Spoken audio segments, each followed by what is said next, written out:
We can bring you some breaking news right now. Robert Mugabe, Zimbabwe's first post-independence leader, has died at the age of 95.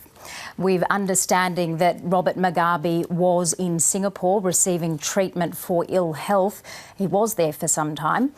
We understand that the former Zimbabwean dictator has travelled to and from Zimbabwe and South Africa to Singapore for treatment over past years, and that he has died there in the last 24 hours. We know that he was there last week seeking treatment for ill health and old age.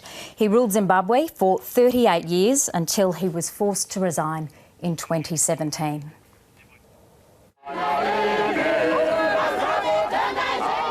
Once hailed as an African liberation hero, Robert Mugabe will perhaps be best remembered as a tyrant who all but destroyed his country. Robert Gabriel Mugabe emerged as a leader of Rhodesia's ZANU liberation movement in the 1970s, after spending a decade in jail for plotting to overthrow Ian Smith's white minority regime. His desire for revolution prompted the British-backed government to mobilise its forces against the black majority. Britain has the option, we have said. Either they opt for peace or they opt to abandon peace and move into a war situation.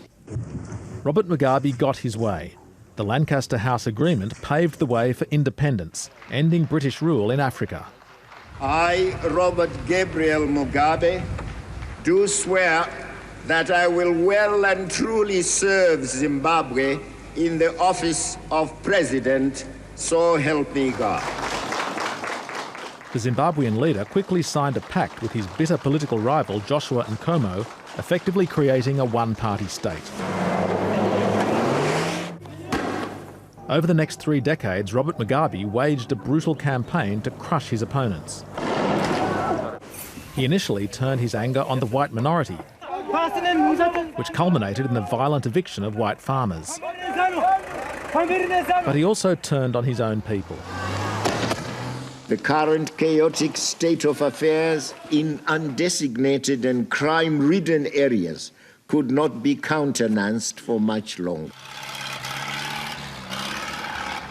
President Mugabe ordered the demolition of entire townships, forcing hundreds of thousands of people from their homes. However, as his popularity continued to falter, he resorted to political intimidation. It just shows the extent to which this desperate regime is trying to protect its power. Those policies destroyed Zimbabwe's agricultural sector, prompting economic collapse and social decay. Revelations of widespread vote rigging in 2008 forced Robert Mugabe to give in to international pressure and form a unity government with Morgan Tsvangirai's Movement for Democratic Change.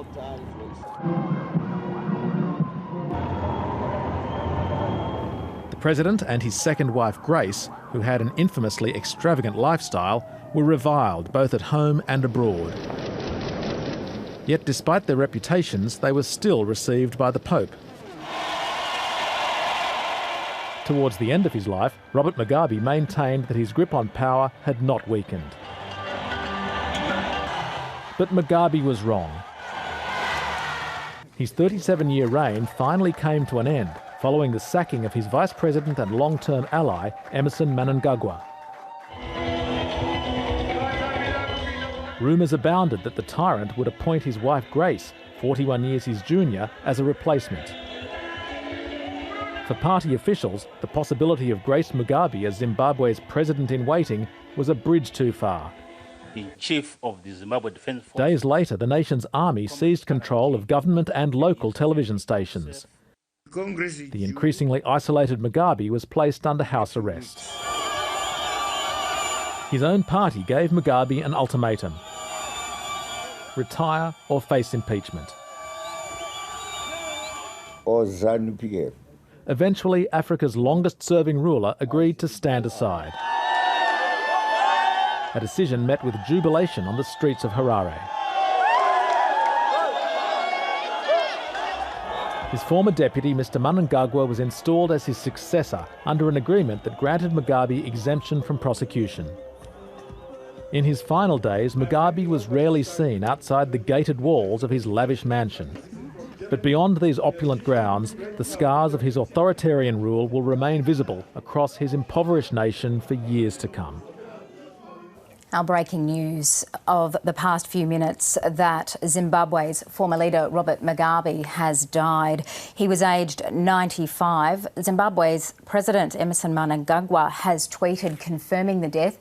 He wrote, "It is with the utmost sadness that I announce the passing on of Zimbabwe's founding father and former President, Commander Robert Mugabe. He was an icon of liberation, a pan-Africanist who dedicated his life to the emancipation and empowerment of his people. His contribution to the history of our nation and continent will never be forgotten. May his soul rest in eternal peace."